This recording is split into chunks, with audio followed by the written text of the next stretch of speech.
ingay mula sa party sa ibaba ay parang isang malayong alon. Umuugong, ngunit hindi na umabot sa pampang ng kanyang ulirat. Dito sa loob ng kanilang walk-in closet, sa ilalim ng malambot na liwanag ng chandelier, ang tanging tunog na naririnig ni Elara ay ang mabaliw na pagtibok ng sarili niyang puso. Nakatayo siya sa harap ng salamin, ngunit hindi ang kanyang perpektong ayos o ang suot niyang mamahaling damit ang kanyang tinitingnan. Ang mga mata niya ay nakapako sa kwintas na nakasabit sa kanyang leeg. Isang obra maestra. Mga diamanteng kumikinang na parang bituin sa isang piraso ng puting ginto. Regalo ni Marco para sa kanilang ika-10 anibersaryo. At sa isa sa mga pinakamalaking diamante, sa ilalim mismo ng pendant na hugis buwan, may isang marka. Isang maliit, halos hindi mapansing marka. Ngunit para kay Elara, ito'y kasing laki ng isang nakasulat na sumpa. Isang bakas ng pulang lipstick. Isang matapang, halos bulgar na pula. Isang kulay na hindi niya kailanman isusuot. Naramdaman niya ang unti-unting panlalamig ng kanyang buong katawan. Parang may isang baso ng nagyayelong tubig na ibinuhos mula sa kanyang batok hanggang sa kanyang mga talampakan. Kanina lang, sa harap ng mahigit 100 bisita, isinuot ito ni Marco sa kanya. Naaalala pa niya ang init ng mga kamay nito sa kanyang balat. Naaalala pa niya ang ibinulong nito sa kanyang tainga. Sapat lang para siya ang makarinig. Para sa aking buwan, ang tanging liwanag sa aking gabi, sabi ni Marco. At ang mga labi nito ay dumampi sa kanyang sentido. Nagpalakpakan ang mga tao. Ngumiti siya. Isang nangiting umabot hanggang sa kanyang mga mata. Isang nangiting puno ng 10 taon ng pagmamahal at pagtitiwala. Ngayon, ang ngiting iyon ay parang lason sa kanyang alaala. Dahan-dahan, sa nanginginig na mga daliri, inalis niya ang kwintas. Inilapag niya ito sa ibabaw ng kanyang vanity table, sa isang puting tela, na parang isang ebidensya sa isang pinangyarihan ng krimen. Tinitigan niya ang pulang marka. Isang halik. Isang halik na hindi para sa kanya, ngunit iniwan sa isang regalong para sa kanya. Ang kabalintunaan ay parang isang matalim na kutsilyong sumaksak sa kanyang dibdib. Pumunta siya sa kanyang koleksyon ng mga pampaganda. Isa-isa niyang binuksan ang kanyang mga lipstick. Mayroon siyang mga kulay rosas, nude, at ilang klase ng marangal na pula. Deep wine, classic red, crimson. Inihilera niya ang mga ito sa tabi ng kwintas. Walang isa man sa mga ito ang tumugma sa bulgar na pulang iyon. Ang pula sa kwintas ay mura, desperado, isang sigaw sa gitna ng isang silid na puno ng mga bulong. Hindi ito isang aksidente, hindi ito isang pagkakamali. Ito ay isang mensahe ng kawalang ingat, ng kawalang respeto, isang patunay na ang lalaking nangako sa kanya ng habambuhay, ang lalaking pinagkatiwalaan niya ng kanyang puso, ng kanyang pamilya, at ng kanyang pangarap ay hindi man lang nagkaroon ng sapat na respeto para itago ang kanyang kalokohan. Ang sakit ay hindi lang sa puso. Nasa isip, nasa ego. Para siyang pinagtawanan sa harap ng buong mundo. Kahit na siya lang ang mag-isang nakakaalam. Naramdaman niya ang pangingilid ng mga luha sa kanyang mga mata. Mainit. Nakakapasong mga luha ng pagkatalo. Ngunit pinigilan niya ito. Huminga siya ng malalim. Isang hiningang nagmula sa kaibuturan ng kanyang baga. At kasabay ng pagbuga nito ay ang pagkawala ng panginginig ng kanyang mga kamay. Ang init ng sakit ay napalitan ng isang nanunuot na lamig. Isang lamig na nagpatigas sa kanyang mga buto, nagpatibay sa kanyang kalooban. Mula sa ibaba, narinig niya ang malakas na tawanan ni Marco. Ang boses na dati musika sa kanyang pandinig ay isa na ngayong ingay na gumuguhit sa kanyang sentido. Pekeng tawa, pekeng tao, pekeng buhay. At siya, sa loob ng 10 taon, ay naging parte ng kasinungalingang iyon nang hindi niya namamalayan. Tinitigan niyang muli ang kwintas, ang diamanteng kumikinang, at ang pulang mantsa sa ibabaw nito. Isang perpektong simbolo ng kanilang pagsasama. Maganda at mamahalin sa labas, ngunit may dumi ng kataksilan sa loob. Hindi niya pinunasan ang marka ng lipstick. Ito ay mananatili diyan. Isang paalala, isang simbolo, isang ebidensya. Maingat niyang kinuha ang kwintas at ibinalik sa eleganteng kahon nito. Dinala niya ito hindi sa kanyang lalagyan ng alahas, kundi sa kanilang safe na nakatago sa likod ng isang painting sa dingding. Habang iniikot niya ang combination lock, ang bawat pag-click ng numero ay parang isang pangako sa kanyang sarili. Hindi ito ang katapusan ng kanyang mundo. Hindi siya iiyak hanggang sa matuyo ang kanyang mga luha. Hindi siya magwawala. Sa pag-click ng huling numero at sa pagbukas ng pinto ng safe, alam na ni Elara ang gagawin.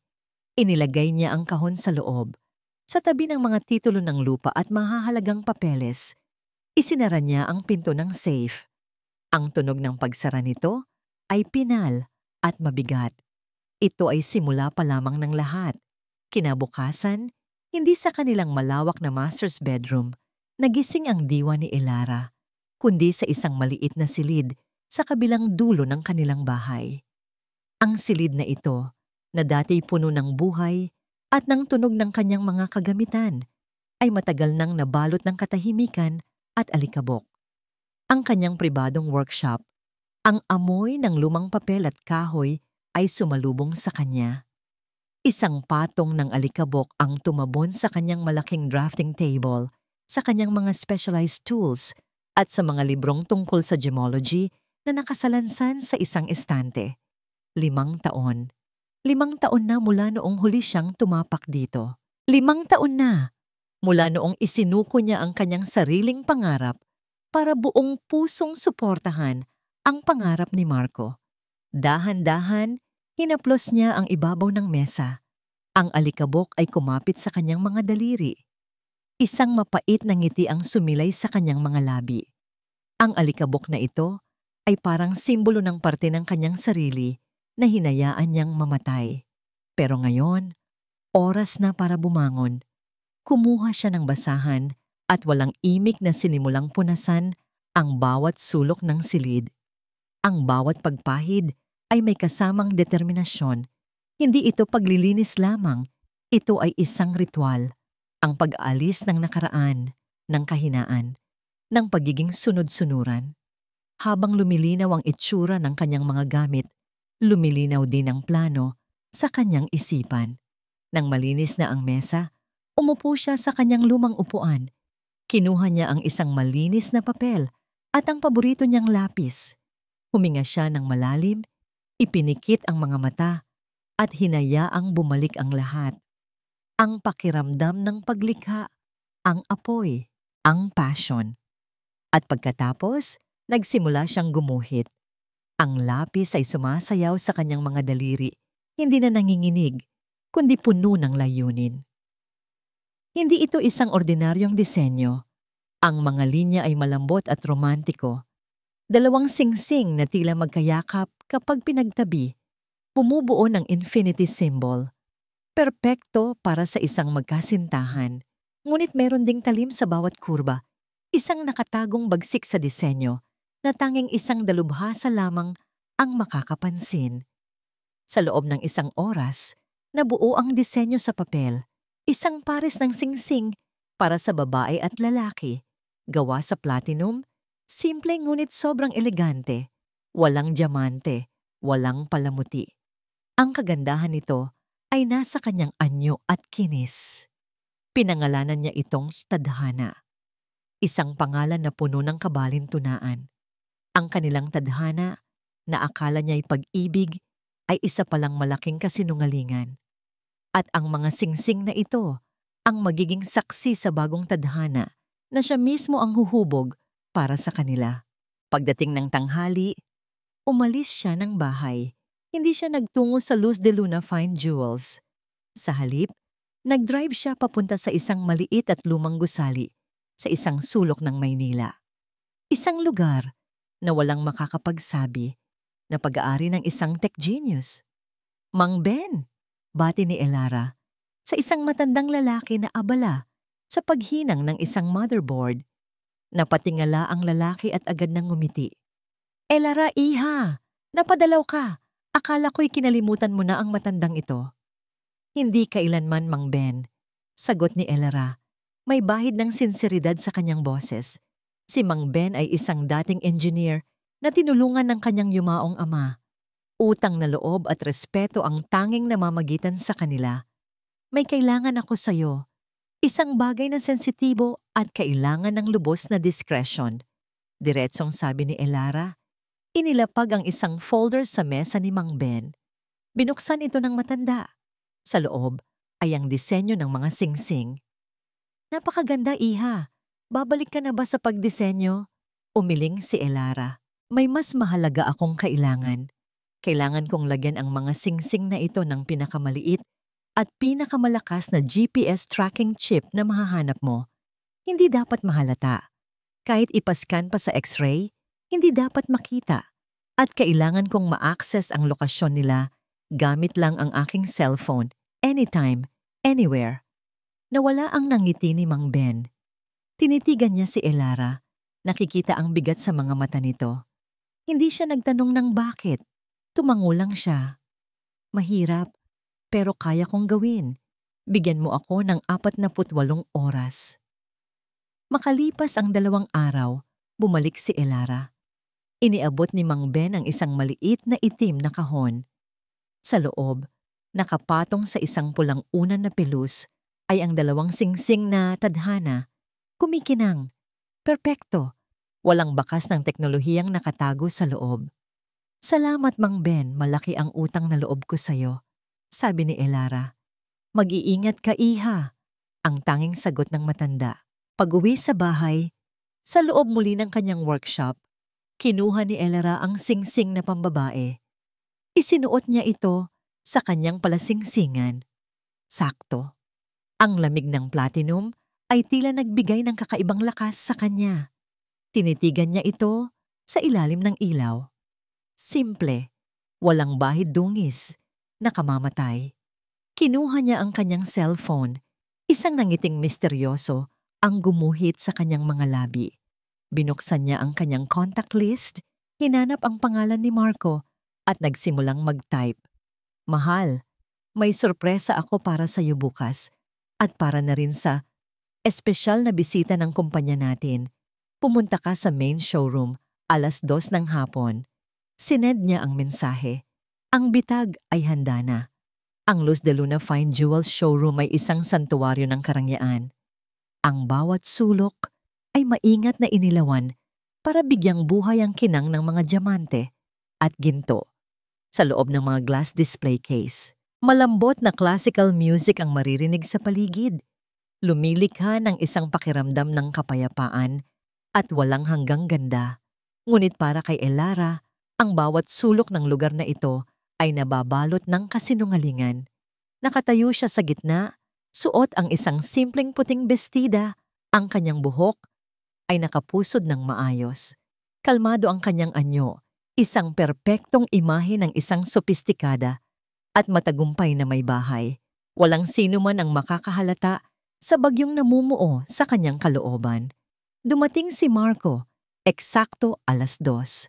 Ngumiti ito nang makita siya, isang ngangiting kasingkinang ng mga alahas sa paligid. Lumapit ito at humalik sa kanyang pisngi. Mahal, you look beautiful, sabi nito. Ang amoy ng pabango nito ay pamilyar. Ngunit ngayon, parang may halong lason. You're just in time, sagot ni Elara. Ang kanyang ngangiti ay hindi umabot sa kanyang mga mata. Darating na rin siya. Hindi na niya kailangang sabihin kung sino. Nakita ni Elara ang bahagyang pagbabago sa ekspresyon ni Marco. Isang mabilis na kislap ng pag-aalala na agad ding napalitan ng pagkukunwari. At ilang sandali pa, bumukas ang pinto. Pumasok si Sabrina Valencia. Suot ang isang matingkad na pulang damit na tila sumisigaw ng atensyon. Ang kanyang buhok ay nakalugay at ang kanyang nangiti ay kasing lapad ng kay Marco. Elara! Marco, sorry I'm a bit late. Ang traffic! Tumayo si Elara ng tuwid. Sa bawat hakbang ni Sabrina palapit sa kanya, parang may mga karayom na tumutusok sa kanyang balat. Ito ang babae.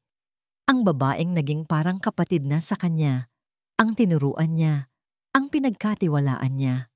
Sabrina, welcome. Masaya akong narito ka, sabi ni Elara. At sa pagkabigla ng dalawa, niyakap niya si Sabrina ng mahigpit. Naramdaman ni Elara ang paninigas ng katawan ni Sabrina bago ito yumakap pabalik. Ako rin, Ate Elara. It's always an honor to be invited here. Ate Elara. Ang salitang yon ay parang isang insulto. Bumitaw si Elara sa yakap at ngumiti. Please have a seat. Mayroon lang akong munting inihanda para sa inyo. Habang nag-uusap ang tatlo tungkol sa mga bagay na walang kabuluhan, ang panahon, ang negosyo, ang mga bagong disenyo, hindi maalis ni Elara ang kanyang tingin sa mga palihim na sulyap ni Marco at Sabrina. Isang mabilis na ngitian kapag akala nila'y hindi siya nakatingin. Isang bahagyang pagdikit ng kanilang mga kamay sa ibabaw ng mesa. Ang kanilang pag-arte ay magaling, ngunit ang mga mata ni Elara ay mas matalas. Nakikita niya ang lahat. As you know, pagsisimula ni Elara at agad na natahimik ang dalawa. Our company is built on two very important things, creativity and loyalty. Tumingin siya ng diretso kay Sabrina. At ikaw, Sabrina, ipinakita mo ang pambihirang galing at dedikasyon. Pagkatapos ay bumaling siya kay Marco. At sa iyo, mahal, ang aking partner sa buhay at sa negosyo, ang pundasyon ng lahat ng ito. Isang senyas mula kay Elara at lumapit ang isang staff na may dalang isang maliit na kahon na gawa sa kahoy. Maingat niya itong binuksan sa harap nila. Sa loob, nakapatong sa itim na unan na pelus ay ang dalawang singsing na tadhana. Wow! Sabi ni Sabrina, ang kanyang mga mata ay nanlaki sa paghanga. Ang ganda, Ate Elara. Bago niyo bang disenyo? Isang espesyal na disenyo. Sagot ni Elara, ang kanyang boses ay malumanay, ngunit may bigat. Nilikha ko ito para sa mga taong ang landas ay pinagtagpo ng tadhana, para sa mga partnership na binuo sa tiwala. Pinangalanan ko itong tadhana. Kinuha niya ang singsing na panlalaki. Marco, bilang pagkilala sa ating 10 taon ng pagsasama at sa iyong walang sawang pagtatrabaho para sa Luz de Luna. Lumapit siya kay Marco at hinawakan ng kaliwang kamay nito. Malamig ang kamay ni Marco, o marahil ay ang kamay niya lang ang malamig. Isinuot niya ang singsing sa daliri nito. Isuot mo ito bilang simbolo ng ating matatag na samahan. Napalunok si Marco, halatang hindi komportable. Ngunit wala siyang magawa kundi ngumiti. Salamat, mahal. It's perfect. Sunod na kinuha ni Elara ang singsing na pambabae. Tumingin siya kay Sabrina. Ang kanyang mga mata ay parang 2 piraso ng yelo. At sa iyo, Sabrina, bilang pasasalamat sa iyong mahalagang kontribusyon sa kumpanya at bilang simbolo ng ating tiwala sa iyong talento, gusto kong ibigay ito sa iyo. Hinawakan niya ang kamay ni Sabrina. Nakita niya ang pag-aalinlangan sa mga mata nito. Gusto nitong tumanggi, ngunit paano? Paano tatanggihan ang isang regalo mula sa CEO sa harap mismo ng asawa nito? Ate Elara, hindi ko po matatanggap yan. Masyadong pinutol ni Elara ang sasabihin nito. I insist, isipin mo na lang ito bilang isang bono.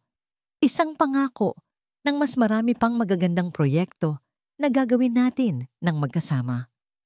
Walang nagawa si Sabrina kundi iabot ang kanyang kamay. Sa sandaling isinuot ni Elara ang malamig na platinum sa daliri ni Sabrina, tinitigan niya ito ng diretso sa mata. Ang ngiti ni Elara ay hindi nagbabago, ngunit ang kanyang tingin ay matalim, nangungusap, at puno ng isang nakatagong babala. Bagay na bagay sa'yo Bulong ni Elara. Nang gabing iyon, hindi makatulog si Elara.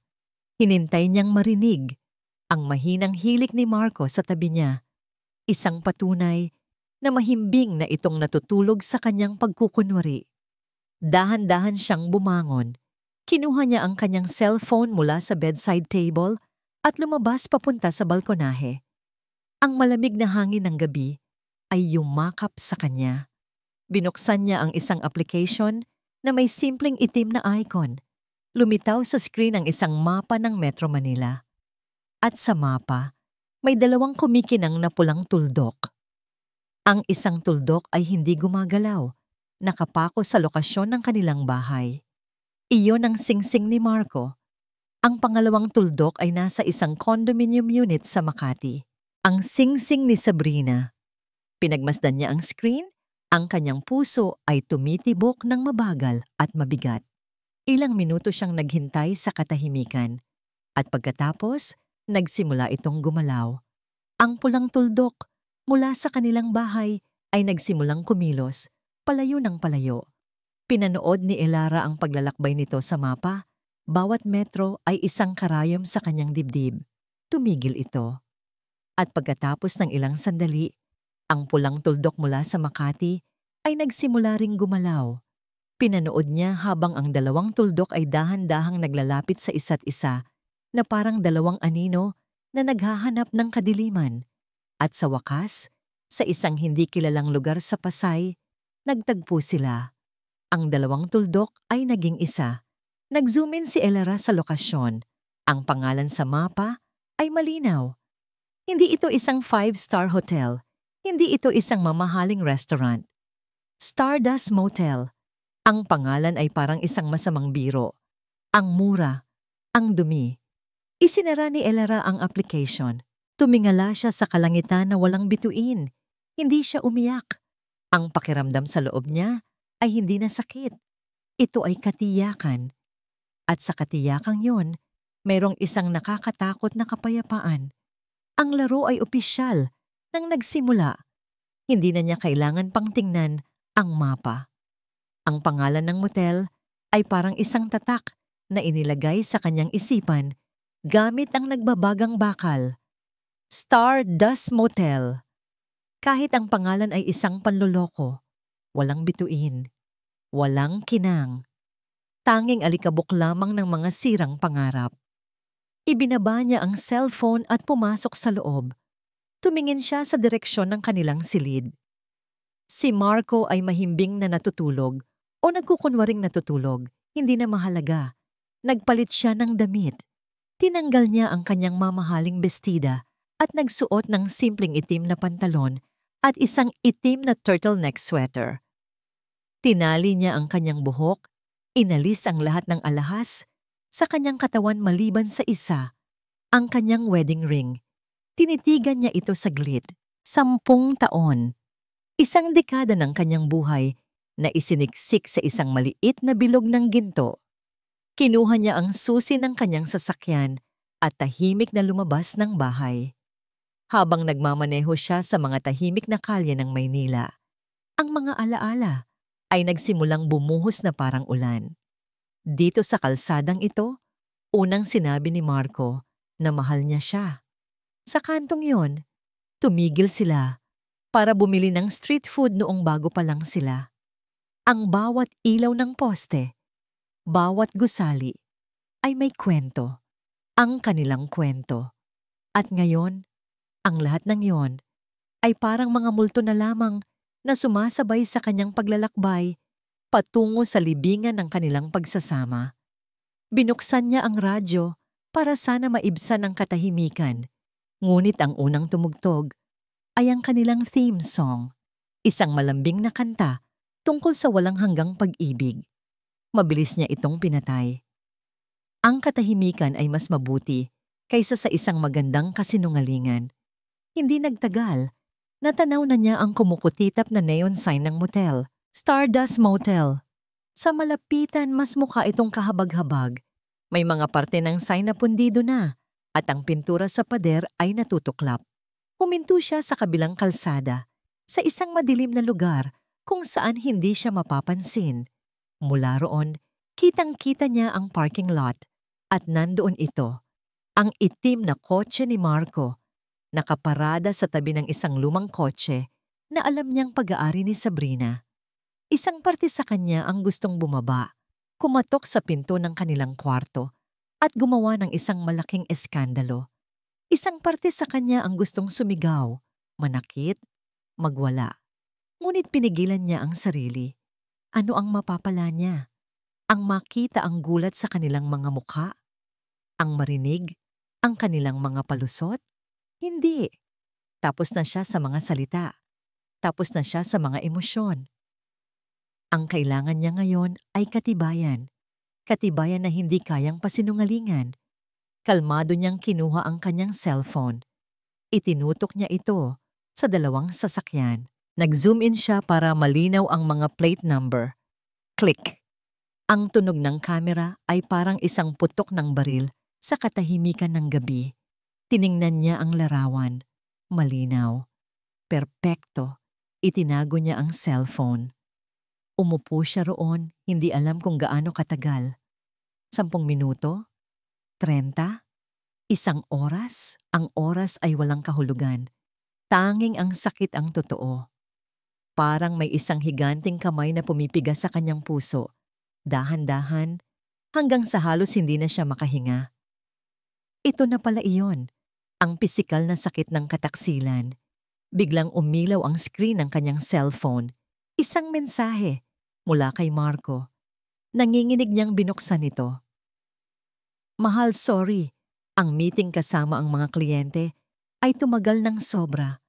Pauwi na rin ako maya-maya. I love you.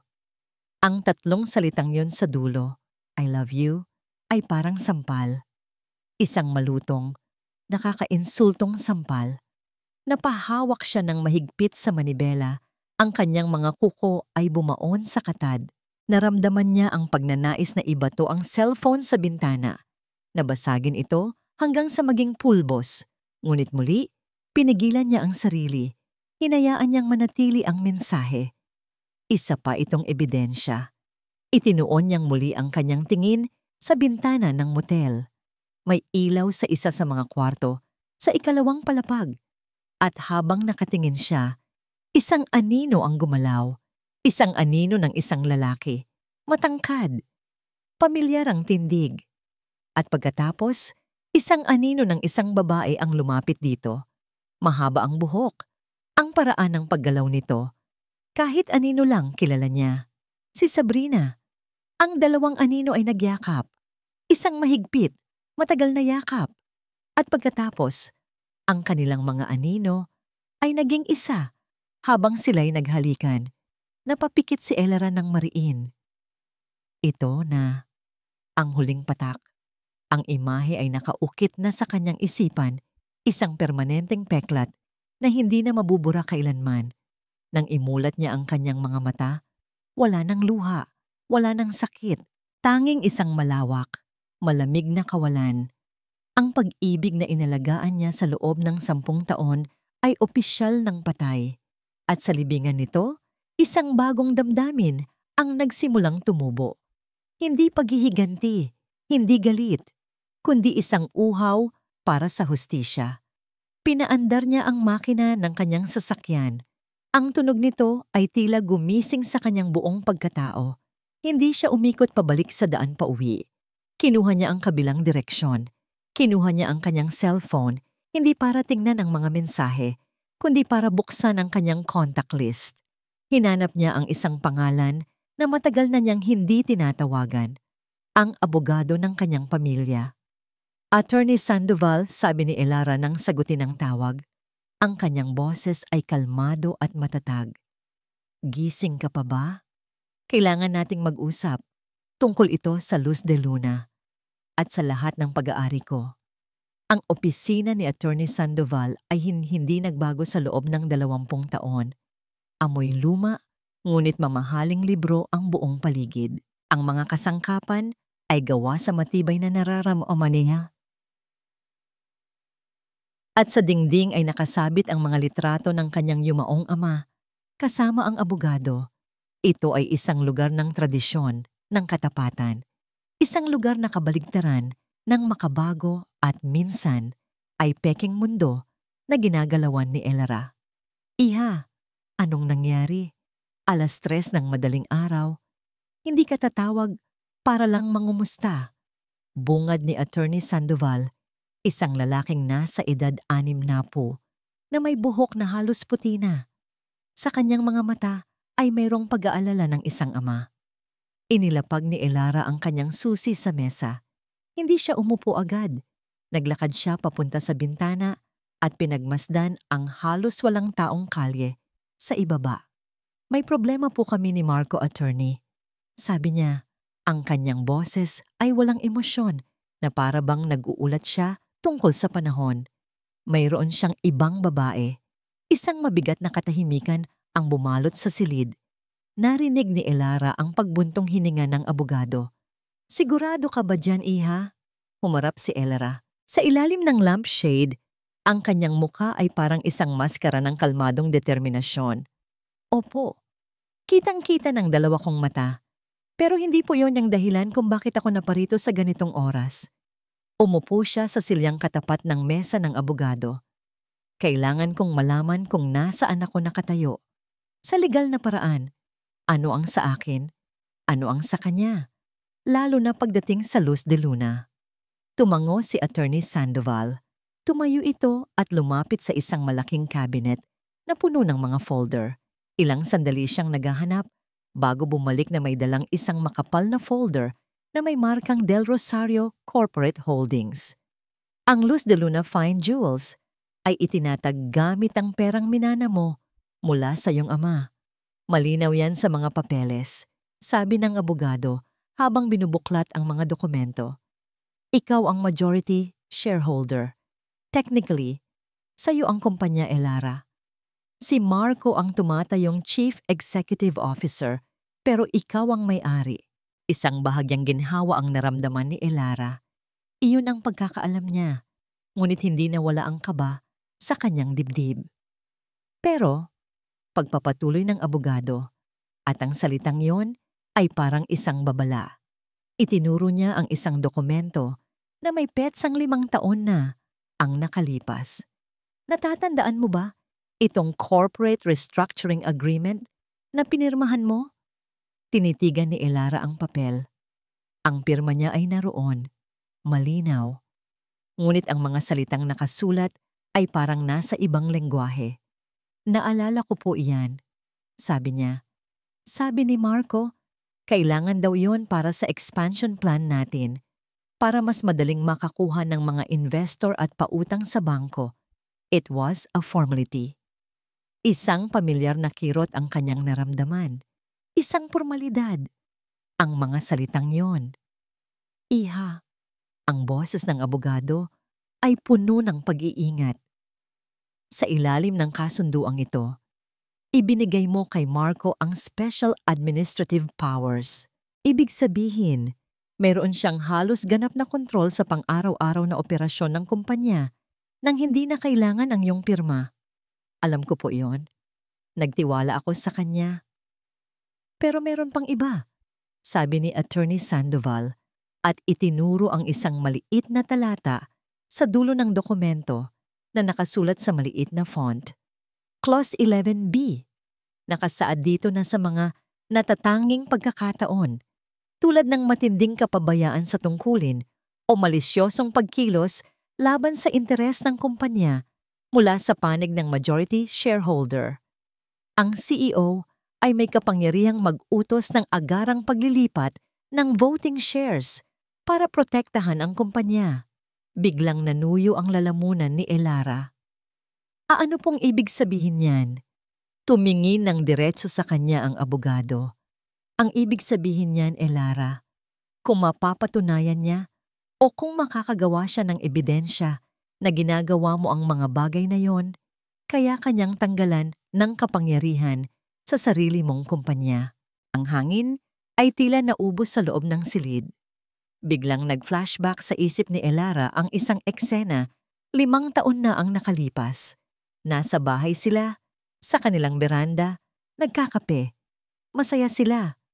Inilapag ni Marco ang mga papeles Sa harap niya, "Mahal, pirmahan mo lang to para sa kinabukasan natin," sabi nito habang hinahaplos ang kanyang buhok para mas lumaki pa ang luz de luna.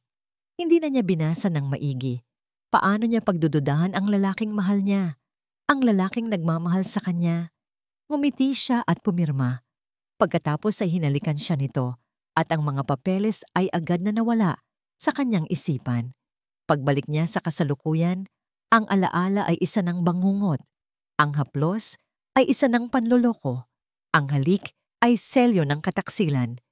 Hindi lang pala ito tungkol sa pambababae. Ito ay isang plano. Isang mahabang plano na inilatag 5 taon na ang nakalipas. Ang sakit sa kanyang puso ay biglang napalitan ng isang emosyong mas malakas, mas nakakapasong, isang nag-aalab na galit. Isang galit na nagbigay sa kanya ng kakaibang linaw ng isip. "Attorney," sabi ni Elara. Ang kanyang boses ay hindi na nanginginig. Ito ay malamig at matigas na parang bakal. Maari ba niyang gawin iyon?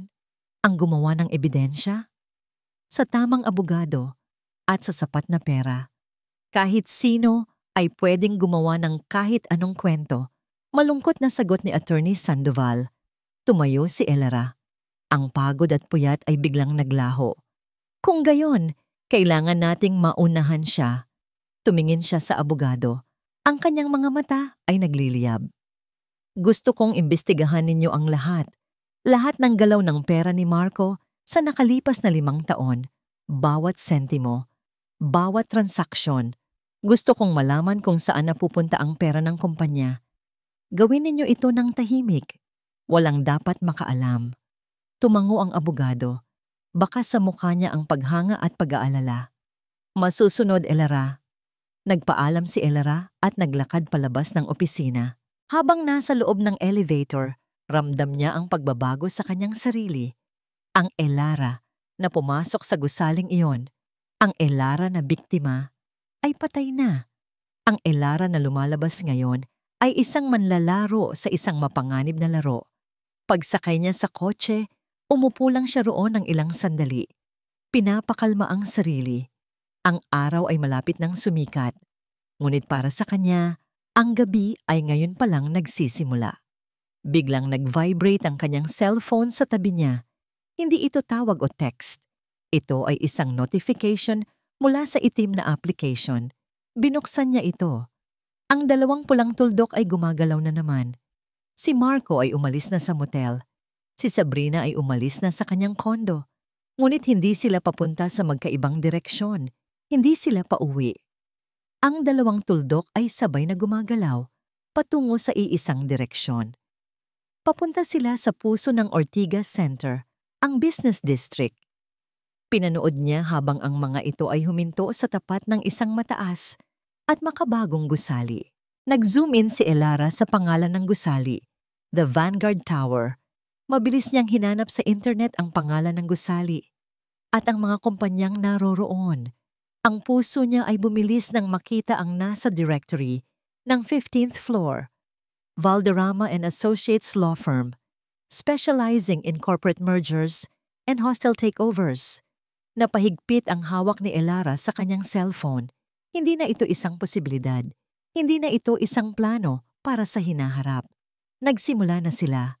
Ngayon na, ang cafe sa tapat ng The Vanguard Tower ay halos walang tao. Mag-aalas 6 pa lang ng umaga. Umupo si Elara sa isang mesa sa pinakasulok sa tabi ng bintanang salamin, kung saan tanaw niya ang entrance ng gusali, ngunit hindi siya madaling makita mula sa labas. Nag-order siya ng isang tasang itim na kape, hindi dahil gusto niya, kundi para magkaroon ng dahilan na manatili roon. Ang kanyang puso ay tumitibok ng mabilis, isang ritmo ng takot at pag-asam. Ito na ang pagkakataon. Kung mayroon mang pagpupulong, ito na yon. Kailangan niyang malaman kung ano ang kanilang pinag-uusapan. Kinuha niya mula sa kanyang bag ang isang maliit at itim na case.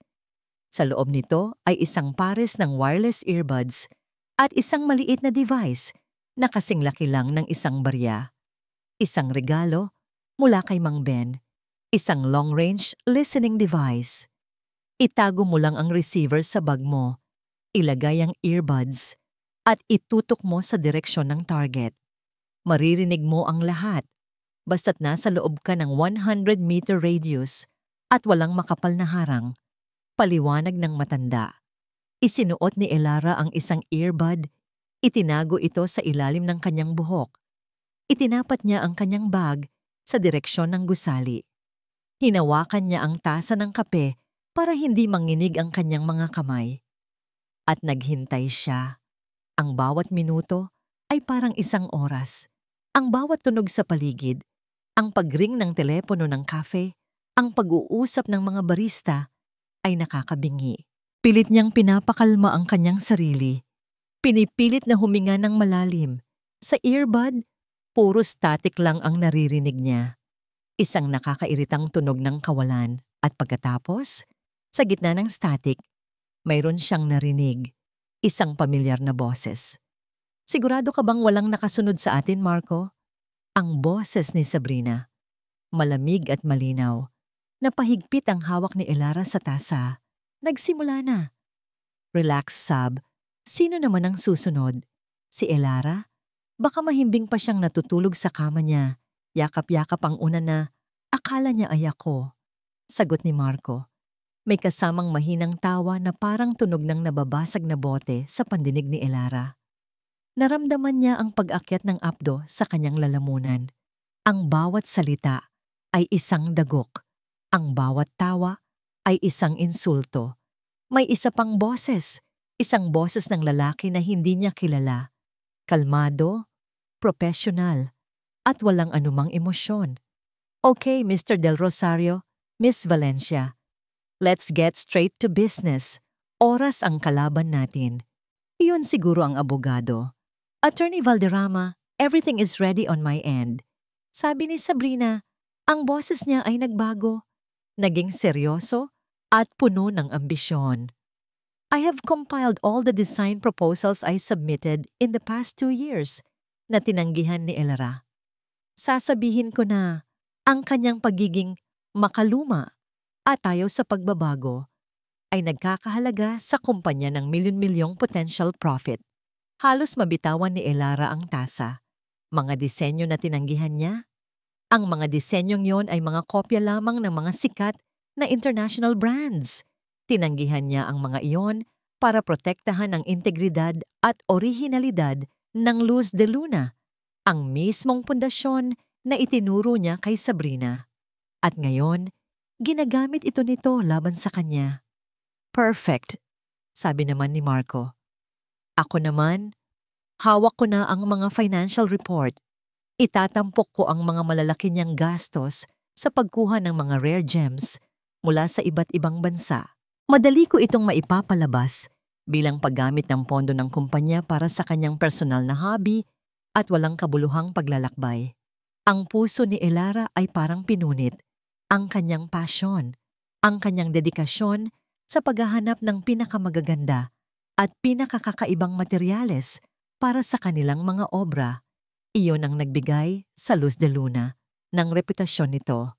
At ngayon, ang kanyang pagmamahal sa sining ay gagawin nilang isang krimen. Excellent, sabi ng abogado. With Miss Valencia's testimony and Mr. Del Rosario's financial evidence, we can paint a very convincing picture of a majority shareholder who has become a liability. Isang taong irresponsable at pabaya. We will file a formal motion to the board, citing Clause 11B of your restructuring agreement. Ang board, na karamihan ay mga appointees mo, Mr. Del Rosario, ay walang magagawa kundi aprubahan ng emergency transfer ng voting rights sa iyo para iligtas ang kumpanya. Doon na gumuho ang lahat. Ang bawat piraso ng palaisipan ay nagkabit-kabit. Ang pagiging abala ni Marco sa mga board meeting, ang paghirang niya sa mga bagong miyembro na hindi man lang niya ipinakilala kay Elara. Ang biglaang pagmamalasakit ni Sabrina sa kinabukasan ng kumpanya. Hindi ito isang simpleng pagnanasa. Hindi ito isang simpleng kasakiman. Ito ay isang kudeta, isang maingat na plinano, at walang awang isinasagawang kudeta. Ang pakiramdam ni Elara ay para siyang nalulunod. Ang mga boses sa kanyang earbud ay parang nanggagaling sa ilalim ng tubig. Ang sakit ay napakalalim, napakatindi, na halos hindi na niya ito maramdaman. Para siyang manhid. Gaano kabilis ang proseso, attorney? Tanong ni Marco. Once we file, we can call for an emergency board meeting within 48 hours. Sa loob ng 1 linggo, Elara will be out. Completely. Sagot ni Attorney Valderrama. 1 linggo. Iyon na lang ang natitirang panahon niya. At pagkatapos, sabi ni Sabrina, at sa boses nito ay mayroong hindi maitagong tagumpay na ay magiging atin na, mahal. Atin na, pag-uulit ni Marco. At ang huling narinig ni Elara, bago niya halos isuka ang kapeng ininom, ay ang mga salita ni Marco na sinabi ng may buong pagmamalaki at pagwawalang bahala. Huwag kayong mag-alala. Si Elara, masyado siyang mabait, masyadong mapagtiwala. Hinding-hindi niya ito mapapansin hanggang sa huli na ang lahat. Sa sandaling iyon, may nagbago sa loob ni Elara. Ang sakit, ang pighati, ang pakiramdam ng pagkakanulo. Lahat ng iyon ay naglaho na parang bula. Napalitan ito ng isang bagay na mas dalisay, mas matibay, at mas mapanganib. Isang nanlalamig na galit. Ang nanginginig niyang mga kamay ay tumigil. Ang mabigat niyang paghinga ay naging kalmado at pantay. Dahan-dahan niyang kinuha ang kanyang cellphone. Inunlock niya ito, hindi inaalis ang tingin sa bintana. Binuksan niya ang voice recorder app at pinindot niya ang pulang bilog na pindutan. Recording, hinayaan niyang itala ng aparato ang bawat salita, bawat kasinungalingan, bawat plano. Ang bawat tunog ay isang pako sa kanilang sariling kabaong. Nang matapos ang pagpupulong at marinig na lamang niya ay static, pinatay niya ang recording. Sinesave niya ang file sa ilalim ng pangalang Hustisya. Hindi na siya bumalik sa cafe. Ang audio file na nakatago sa kanyang cellphone ay mas mahalaga pa kaysa sa anumang ginto o diamante sa kanyang kumpanya. Ito ang bala. Ngayon, kailangan niyang itutok ang baril. Diretso siyang nagmaneho pabalik sa opisina ni Attorney Sandoval. Nang pumasok siya, ang araw ay sumisikat na, ngunit ang mukha ng abogado ay madilim pa rin dahil sa pag-aalala. Attorney, sabi ni Elara, walang anumang pag-aalinlangan sa kanyang boses. Inilapag niya ang kanyang cellphone sa mesa. Mayroon akong kailangan kayong pakinggan. Ipinatong niya ang earbud sa mesa. Habang pinapatugtog niya ang recording, pinanood ni Elara ang unti-unting pagbabago sa mukha ng matandang abogado. Mula sa pag-aalala, naging gulat. Mula sa gulat, naging pagkasuklam. At mula sa pagkasuklam, naging isang galit na may kasamang determinasyon. Nang matapos ang recording, isang mabigat na katahimikan ang namayani. Walang hiya. Ang tanging nasabi ni Attorney Sandoval, ang kanyang mga kamao ay nakakuyom sa ibabaw ng mesa. Ito na ang lahat ng kailangan natin. This is blatant conspiracy to commit fraud. Kulang pa po. Sagot ni Elara, ang kanyang boses ay kasing lamig ng hangin sa madaling araw. Kailangan natin ng mga dokumento, mga ebidensya ng paglilipat ng pera, mga bank statement, mga resibo. Kailangan nating patunayan ang bawat salitang binitawan nila. Pero paano? Nasa loob ng kumpanya ang lahat ng yon. Kontrolado ni Marco ang accounting department. Hindi po lahat, sabi ni Elara. May isang tao doon na mas matagal nang naglilingkod sa pamilya ko kaysa kay Marco. Nang gabing iyon, sa isang maliit at halos walang taong restaurant sa Quiapo, naganap ang isang lihim na pagpupulong. Si Elara, si Attorney Sandoval at isang babaeng nasa edad 50 na may malalaking salamin at bakas ng pag-aalala sa muka. Si Mrs. Lorna Reyes, ang chief accountant ng Luz de Luna. Ma'am Elara, nanginginig na sabi ni Mrs. Reyes, hawak-hawak ang isang tasa ng mainit na tsa. Alam kong may mali. Matagal ko nang nararamdaman. May mga consultancy fees na binabayaran sa isang kumpanyang hindi ko mahanap ang record. Mga marketing expenses para sa mga proyektong hindi naman natutuloy. Sabrina Valencia, sabi ni Elara. Tumango si Mrs. Reyes. Ang pangalan niya ang laging nasa mga request for payment na personal na inaaprubahan ni Sir Marco. Natatakot ako, ma'am. Pero mas malaki ang utang na loob ko sa ama ninyo. Siya ang nagpaaral sa mga anak ko. Ding Lorna, malumanay na sabi ni Attorney Sandoval. Ang kailangan lang namin ay mga kopya.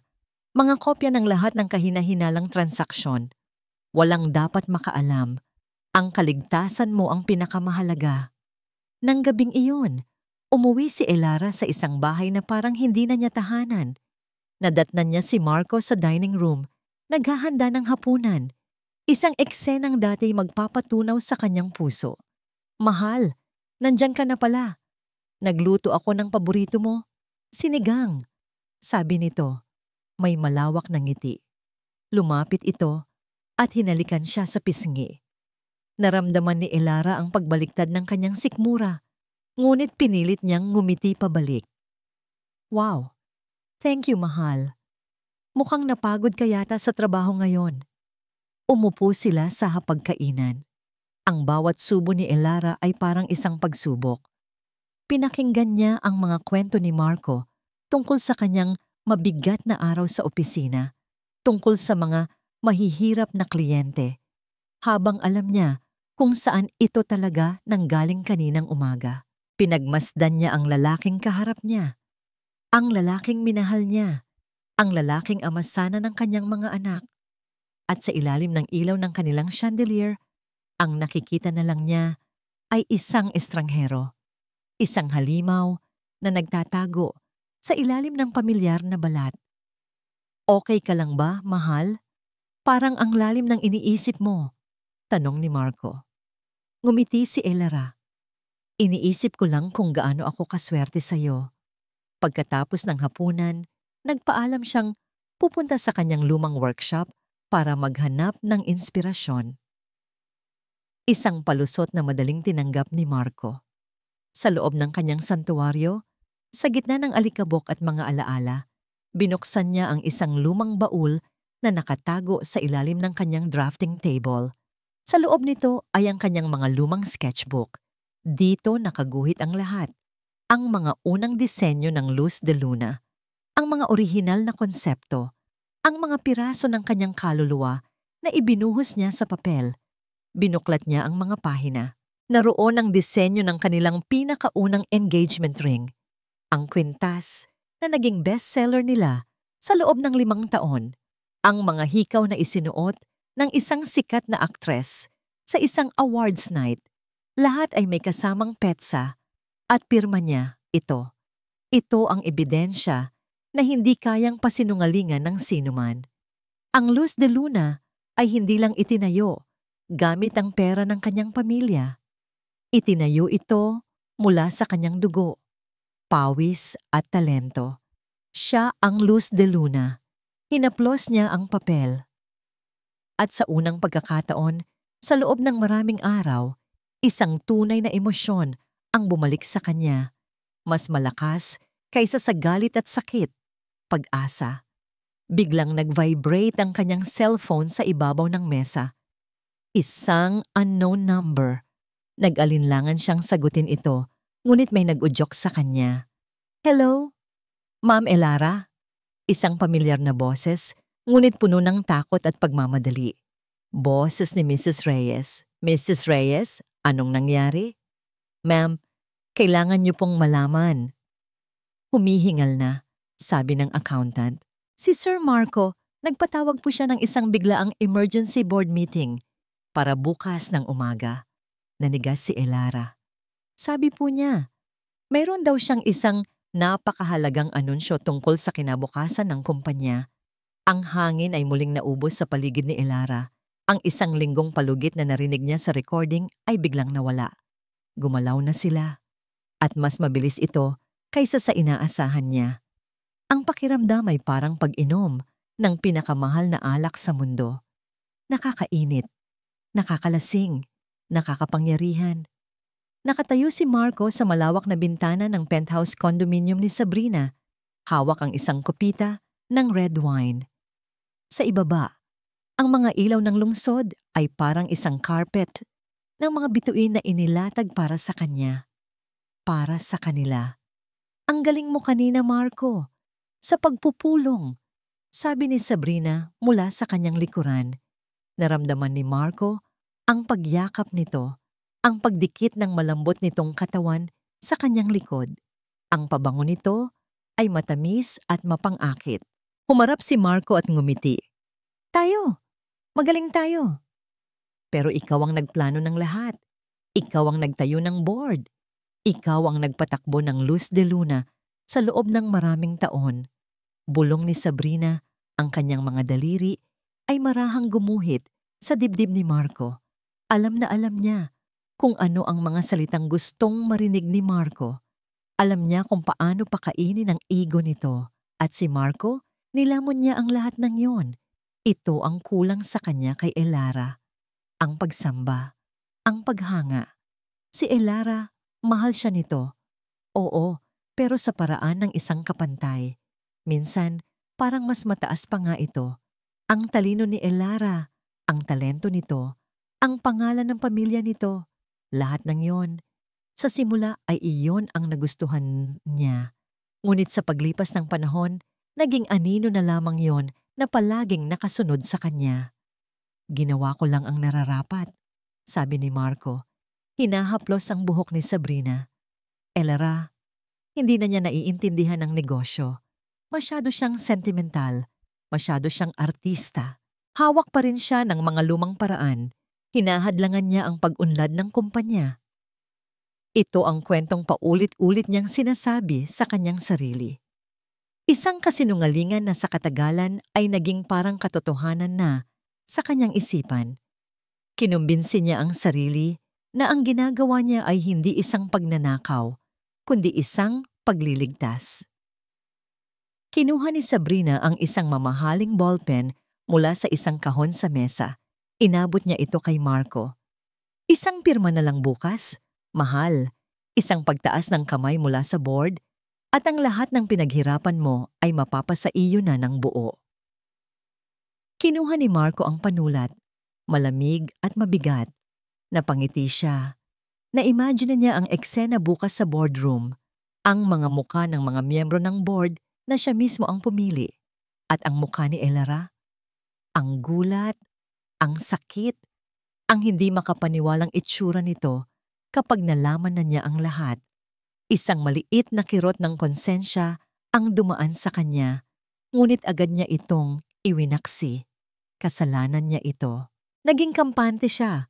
Tumingin siya sa kanyang kamay, sa singsing na platinum na nakasuot sa kanyang daliri.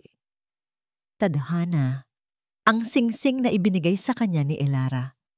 Napangisi si Marco. Ang kabalintunaan. Binigyan pa siya ni Elara ng simbolo ng kanilang tadhana. Hindi nito alam na ang tinutukoy na tadhana ay ang kinabukasan niya kasama si Sabrina. Tadhana, ang tadhana natin, sabi niya, at hinalikan si Sabrina ng may pag-aasam. Kinailangan na niyang umuwi. Ang huling gabi ng pagkukunwari. Pagpasok niya sa kanilang bahay, ang lahat ay tahimik. Nakita niya si Elara sa kanilang sala, nakaupo sa paborito nitong silya, nagbabasa ng libro sa ilalim ng isang dim lamp. Ang itsura nito ay payapa, kalmado, parang isang anghel na walang kamalay-malay sa demonyong paparating. Para siyang isang tupa na maligayang naghihintay sa kanyang berdugo. Lalo lang tumibay ang paniniwala ni Marco na tama ang kanyang ginagawa. Masyado itong mahina para sa mundong ginagalawan nila. Mahal, nandito na ako, sabi niya, sa pinakamalambing na boses na kaya niya. Nag-angat ng tingin si Elara. Ngumiti ito. Isang ngiting hindi niya mabasa. Hindi ito ang karaniwang masayang ngiti. Mayroon itong kapayapaan, isang kakaibang kapayapaan na tila hindi nababagay sa sitwasyon. Welcome home, sabi lang nito. Lumapit si Marco at yumuko para halikan ito sa noo. Matulog ka na ng maaga, mahal, bulong niya. Bukas ay isang malaking araw. Isinara ni Elara ang kanyang libro at inilapag ito sa tabi. Tumingin ito ng diretso sa kanyang mga mata. Ang nangiti ay naroon pa rin. Oo, mahal, sagot nito. Ang boses ay malinaw at walang bahid ng pag-aalinlangan. Isang napakalaking araw. Tumalikod si Marco at naglakad paakyat ng hagdan. Isang ngiti ng tagumpay ang nakaguhit sa kanyang mukha. Hindi niya naramdaman ang mga mata ni Elara na nakatitig sa kanyang likod. Mga matang hindi na puno ng pag-ibig, kundi ng isang determinasyong kasing tigas at kasing lamig ng diamante. Ang boardroom ng Luz de Luna ay parang isang malaking aquarium. Ang mga dingding na gawa sa salamin ay nagbibigay ng tanawin ng buong syudad, ngunit sa loob, ang hangin ay hindi magalaw at nakakasakal. Nakaupo si Elara sa kanyang karaniwang pwesto sa tabi ng pinakaulo ng mahabang mesa. Isang pwestong para sa kanya ay simbolo ng karangalan. Ngayon, parang isa itong silya elektrika. Sa kabilang dulo, nakaupo si Marco. Ang kanyang postura ay perpekto. Ang kanyang mamahaling suit ay walang gusot. Mukha siyang isang hari na handa nang magbigay ng hatol. Sa kanyang tabi, si Sabrina, suot ang isang konserbatibong navy blue dress. Ang kanyang mukha ay isang maskara ng pekeng pag-aalala. Ang mga miyembro ng board, mga taong kilala ni Elara sa loob ng maraming taon, ay hindi makatingin ng diretso sa kanya. Ang ilan ay nakatitig sa kanilang mga papeles. Ang iba ay nakatingin sa malayo. Sila ang mga hukom sa kanyang sariling paglilitis. Salamat sa inyong pagdalo sa biglaang pagpupulong na ito. Panimula ni Marco, ang kanyang boses ay malakas at puno ng awtoridad. Alam kong abala tayong lahat, ngunit meron tayong isang krisis na kailangang tugunan. Isang krisis na nagbabanta sa mismong pundasyon ng kumpanyang ito. Tumingin si Marco sa paligid, bawat isa sa kanila, bago tumigil ang kanyang mga mata kay Elara. Walang pagmamahal, walang awa, tanging malamig na ambisyon. Sa loob ng nakaraang 2 taon, pagpapatuloy niya, ang Luz de Luna ay nakaranas ng pagbaba sa kita at pagkawala ng market share. At matapos ang masusing pagsisiyasat, natuklasan namin na ang ugat ng problema ay nagmumula sa ating creative direction. Naglakad siya papunta sa isang malaking screen sa dingding. Lumabas doon ang mga graph at chart, mga numerong minanipula, mga datos na binaluktot. Ang ating majority shareholder, si Mrs. Elara del Rosario, sabi niya, at ang paggamit niya sa formal na pangalan nito ay parang isang sampal, ay paulit-ulit na gumastos ng malalaking halaga sa mga proyektong walang katiyakan, tinatanggihan ang mga modernong disenyo na makakaakit sa mas batang merkado at ginagamit ang pondo ng kumpanya para sa kanyang mga personal na inspiration trips. That's a lie. Hindi na napigilan ni Elara ang sarili. Tumayo siya. Ang mga biyaheng iyon ay para sa sourcing ng mga materyales, ang mga disenyong iyon. Elara, please, putol ni Marco. Ang kanyang boses ay kalmado, ngunit may pahiwatig ng babala. Let the presentation finish. We will have an open forum later. Umupo si Elara. Naramdaman niya ang titig ng lahat. Ang kanyang pagtutol ay parang isang hiyaw sa gitna ng kawalan. Walang nakinig. Sunod na tumayo si Sabrina. May dala siyang isang folder.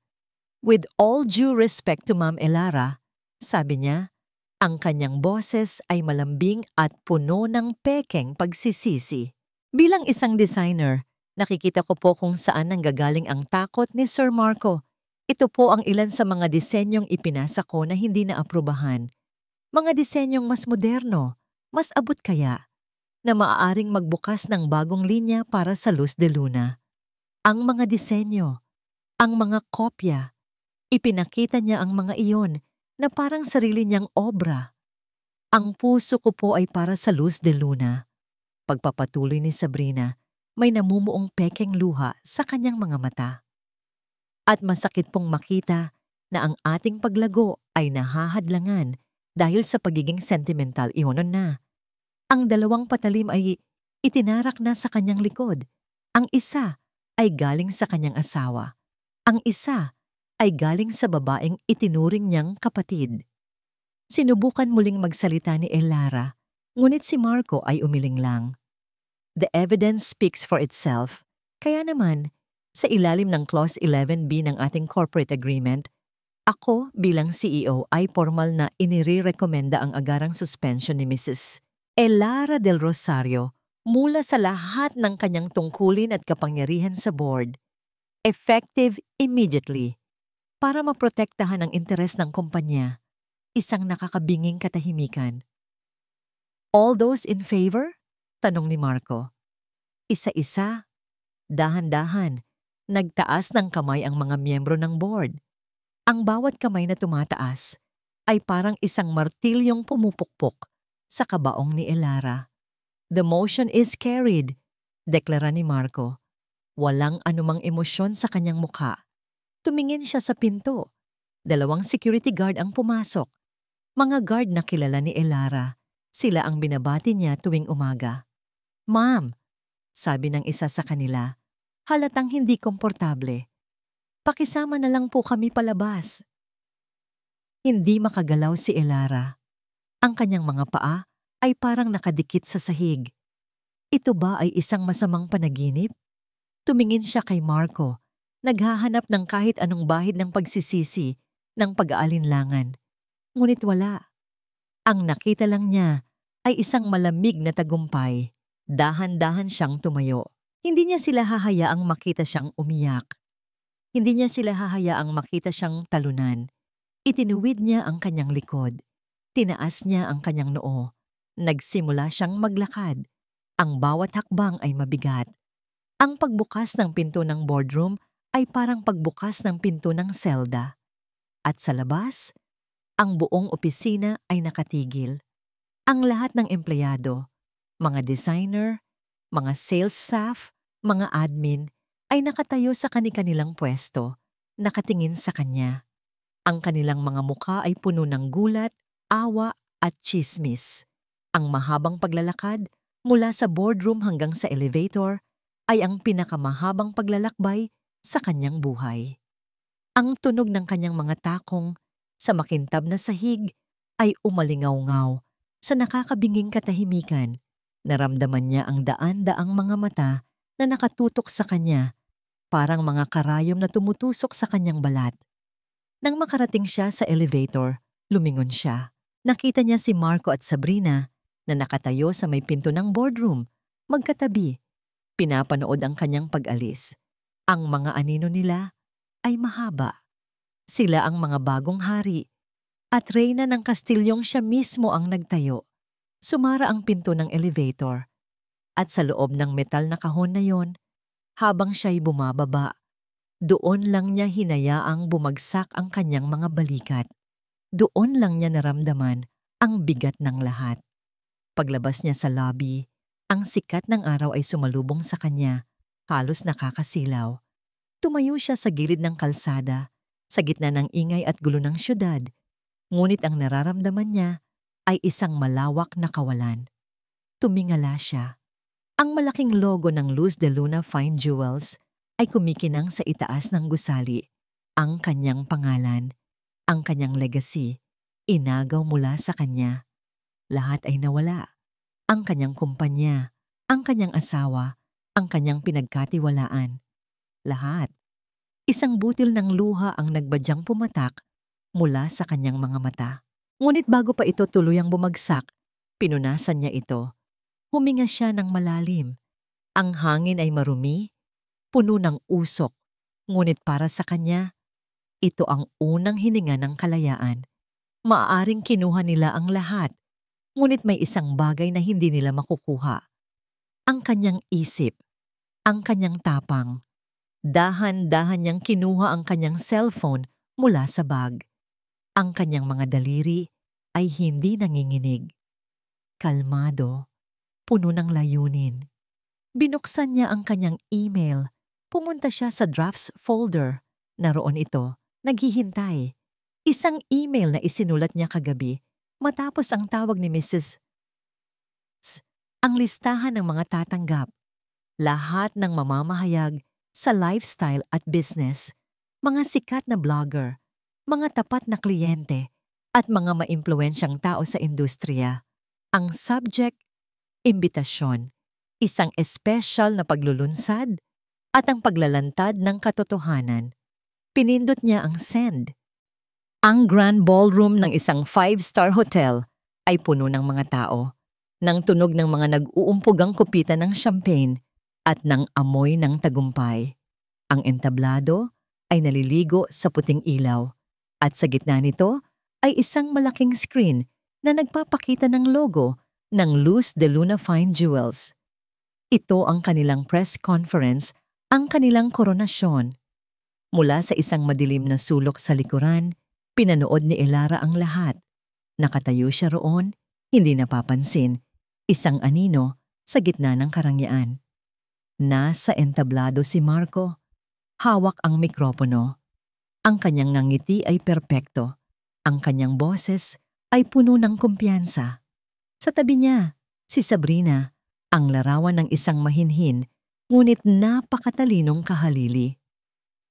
At sa bagong kabanatang ito para sa Luz de Luna, sabi ni Marco, ipinagmamalaki naming ipakilala ang aming bagong creative director, isang tunay na visionary, Miss Sabrina Valencia. Nagpalakpakan ang mga tao, ngumiti si Sabrina at marahang yumuko. Maraming salamat, sabi ni Sabrina sa mikropono. Nangangako po ako na dadalhin ko ang Luz de Luna sa mas mataas pang antas na may mga disenyong moderno, matapang at sumasalamin sa bagong henerasyon. Habang nagsasalita si Sabrina, ang mga larawan ng kanyang mga disenyo, ang mga disenyong ninakaw nito mula sa sketchbook ni Elara, ay isa-isang lumabas sa malaking screen. Naramdaman ni Elara ang pag-init ng kanyang mga pisngi, ngunit huminga siya ng malalim. Hindi pa ito ang oras. Nang matapos ang kanilang mga talumpati at magsimula na ang tanungan mula sa press, doon na siya nagsimulang maglakad.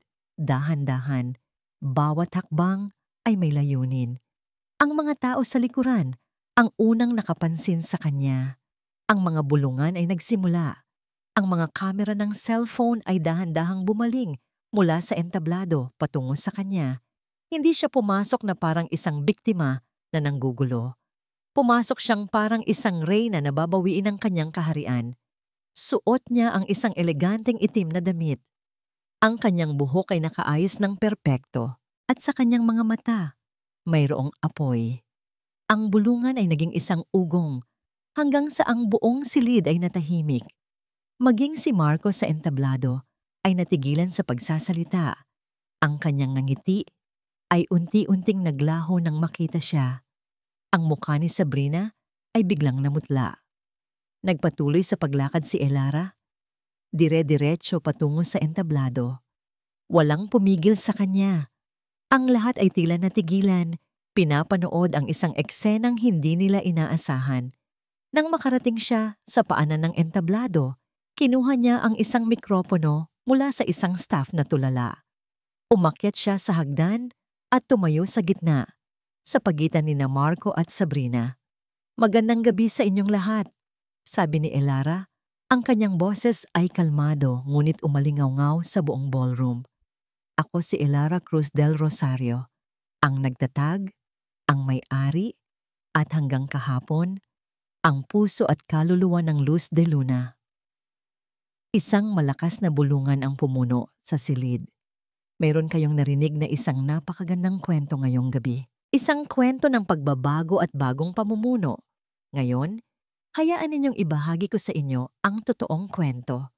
Tumingin siya sa technical booth sa likuran at tumango. Isang senyas.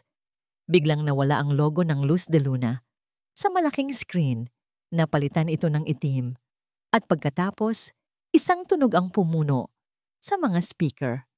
Isang tunog na hindi musika, isang recording. Sigurado ka bang walang nakasunod sa atin, Marco?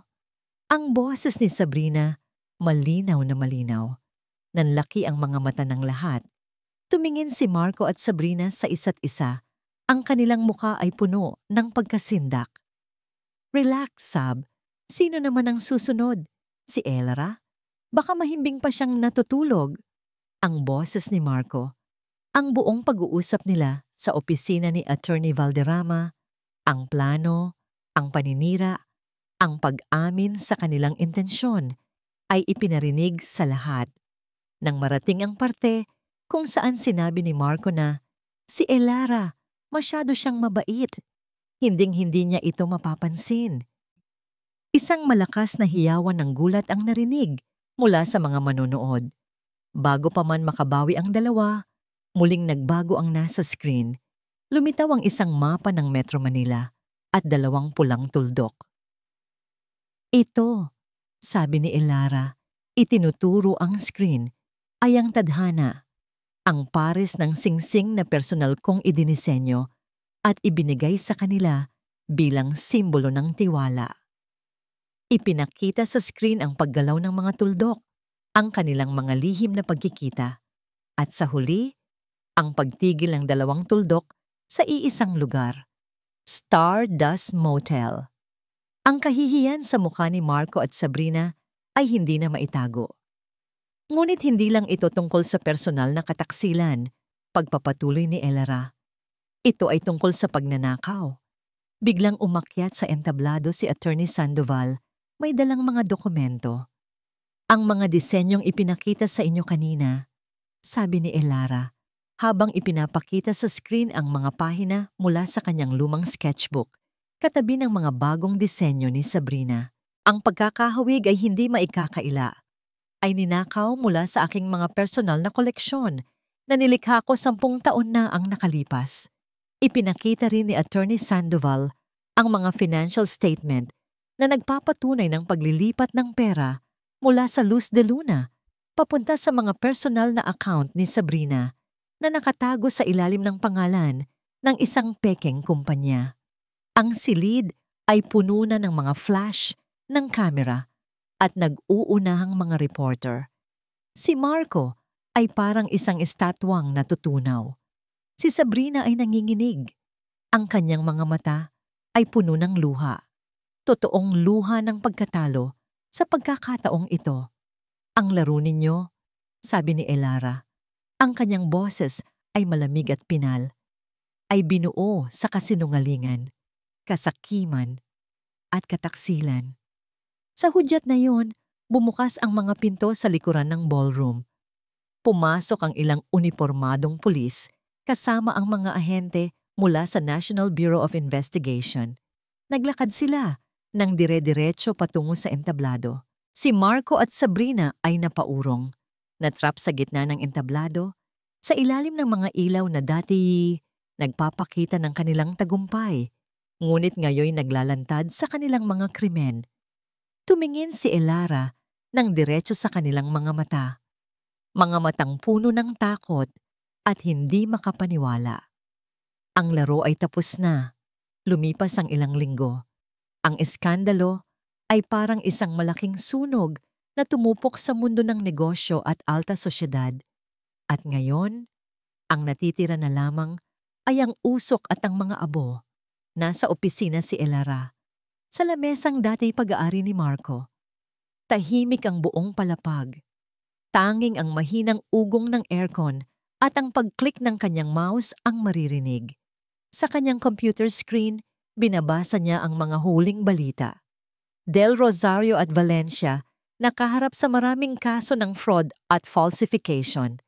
Luz de Luna muling babangon sa ilalim ng orihinal na nagtatag. Ang pagbagsak ng isang power couple, isang kwento ng pagtataksil at kasakiman. Binasa niya ang mga headline ng walang anumang emosyon. Parang nagbabasa siya tungkol sa buhay ng ibang tao. Ang tagumpay ay matamis. Oo, ngunit ang lasa nito ay may kasamang pait. Ang hustisya ay nakamit. Ngunit ang halaga nito ay ang 10 taon ng kanyang buhay. May kumatok ng marahan sa pinto. Pumasok ang kanyang sekretarya. May dalang isang malaking brown na envelope. Ma'am Elara, pinabibigay po ng messenger mula sa opisina ni Attorney Sandoval. Salamat, Ana, sabi ni Elara. Nang siya na lang ulit ang mag-isa, tinitigan niya ang envelope. Alam na niya kung ano ang laman nito. Dahan-dahan, binuksan niya ito. Sa loob ay isang makapal na dokumento, ang annulment papers. At sa huling pahina, sa ibabaw ng pangalan ni Marco Antonio del Rosario, ay may isang pirma. Isang pamilyar na pirma na dati nagpapakilig sa kanya, ngunit ngayon nagpapatunay na lamang ng isang katapusan. Isinara niya ang folder. Walang luha, walang galit. Tanging isang malalim na pagtanggap. Tapos na. Opisyal nang tapos. Ang babaeng dating kilala bilang Mrs. Del Rosario ay isa na lamang alaala.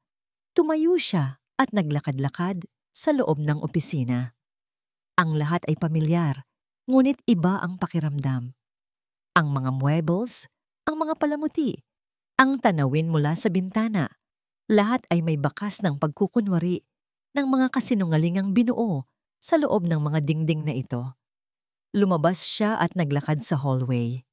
Ang mga empleyado ay yumuyuko at bumabati sa kanya ng may bagong respeto at bahagyang takot. Nakikikita niya sa kanilang mga mata. Hindi na siya ang mabait at laging nakangiting, Ma'am Elara. Isa na siyang babaeng nakipagdigma at nanalo. Nakasalubong niya si Mrs. Lorna Reyes, ang tapat na accountant. Ngumiti ang matandang babae. Isang tunay at mainit na ngiti.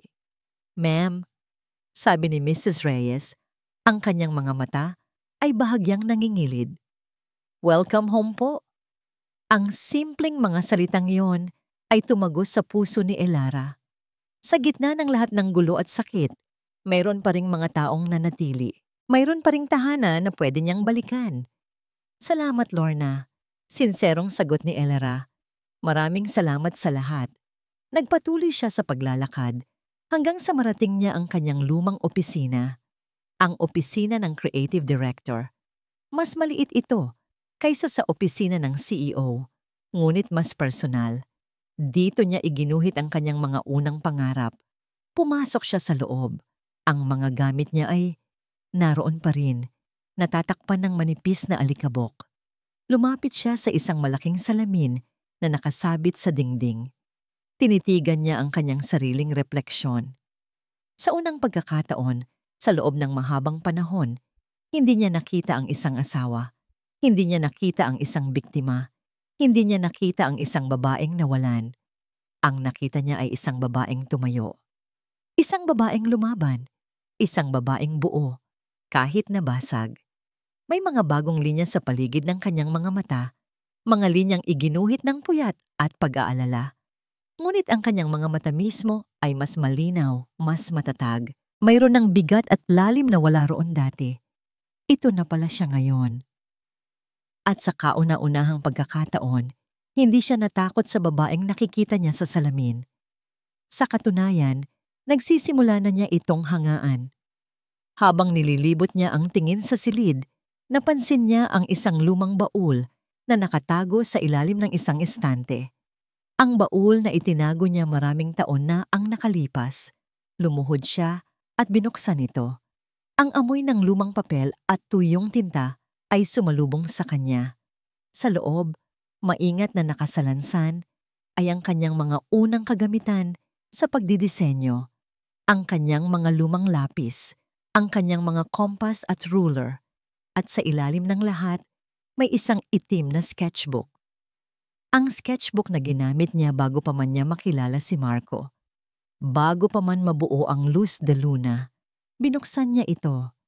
Ang mga pahina ay puno ng mga ligaw na ideya, mga disenyong hindi sumusunod sa uso, mga hugis na inspirasyon ng kalikasan, ng mga bituin, ng mga pangarap ng isang dalaga. Sa huling pahina, may isang guhit na hindi natapos, isang komplikadong disenyo ng isang kwintas na parang isang phoenix na muling isinisilang mula sa apoy. Hinaplos niya ang papel, naramdaman niya ang isang kislap, isang pamilyar na apoy na matagal na niyang kinalimutan. Dahan-dahan, Kinuha niya ang isa sa kanyang mga lumang lapis mula sa baul. Umupo siya sa sahig. Ipinatong ang sketchbook sa kanyang mga hita. Ang dulo ng lapis ay dumampi sa papel. Sa lugar kung saan ito huminto, mahigit 10 taon na ang nakalipas. At nagsimula siyang muling gumuhit. 6 na buwan ang lumipas.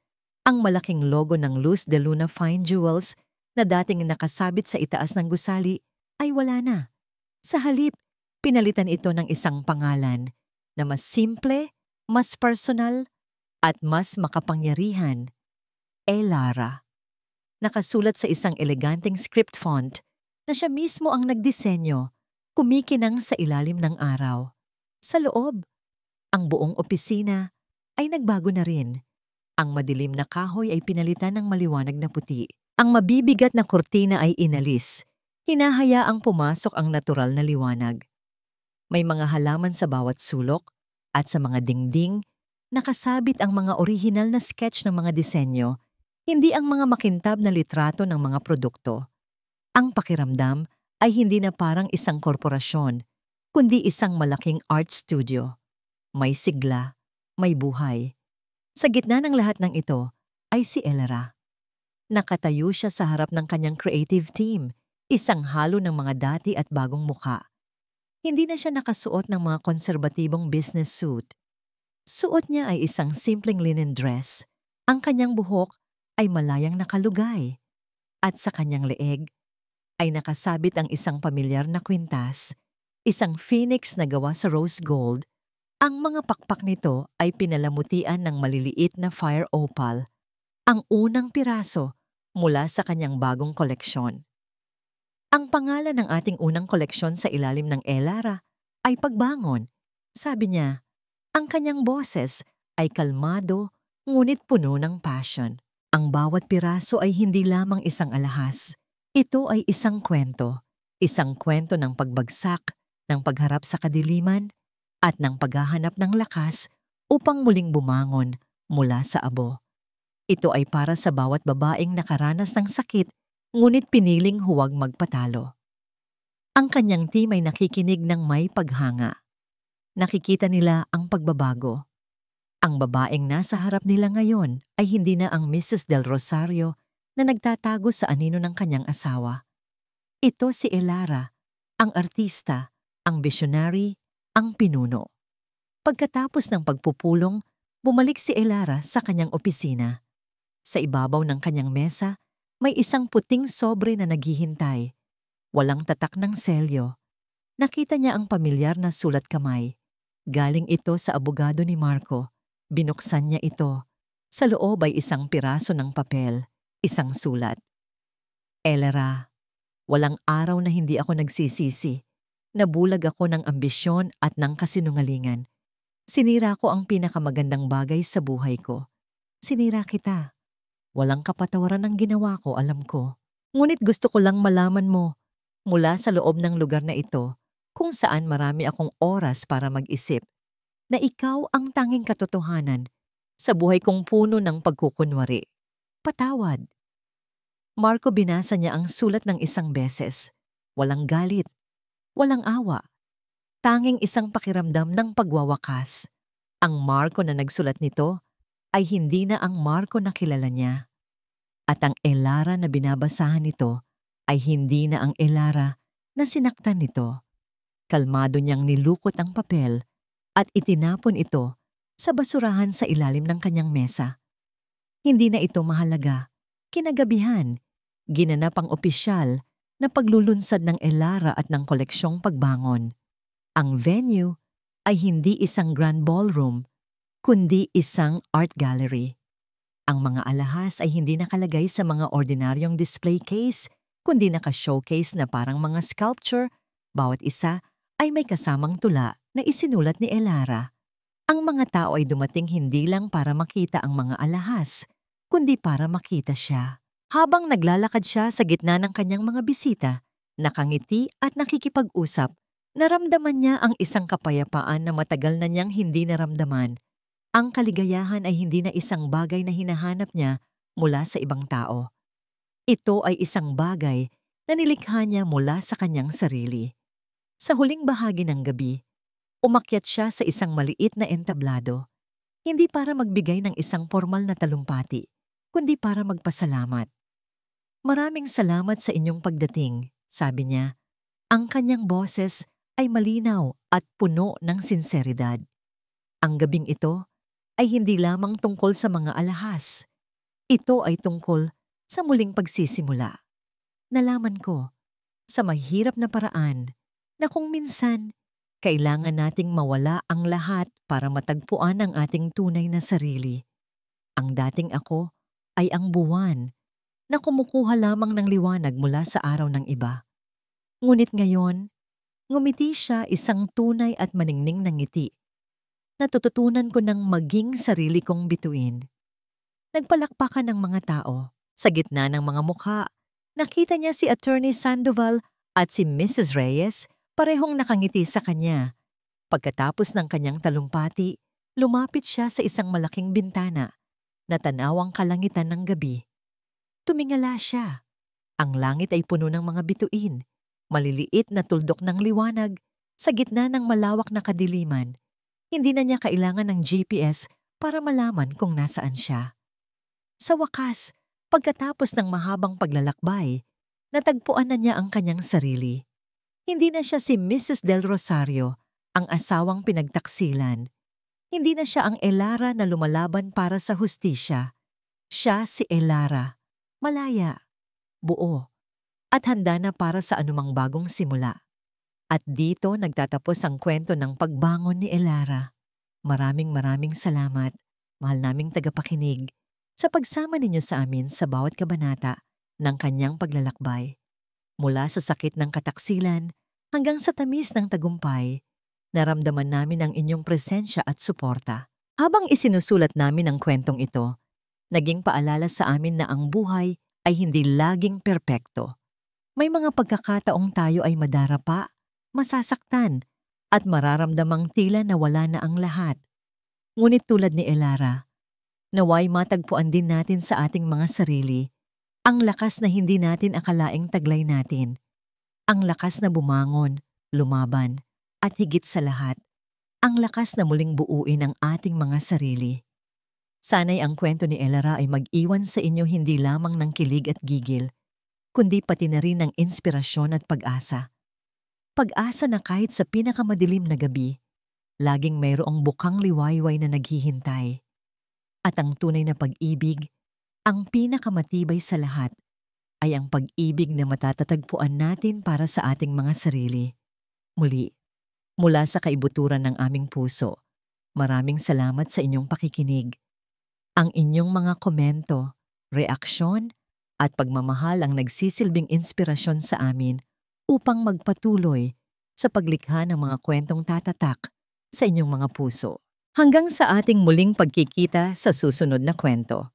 Lubos na gumagalang, Kwentong Puso TV.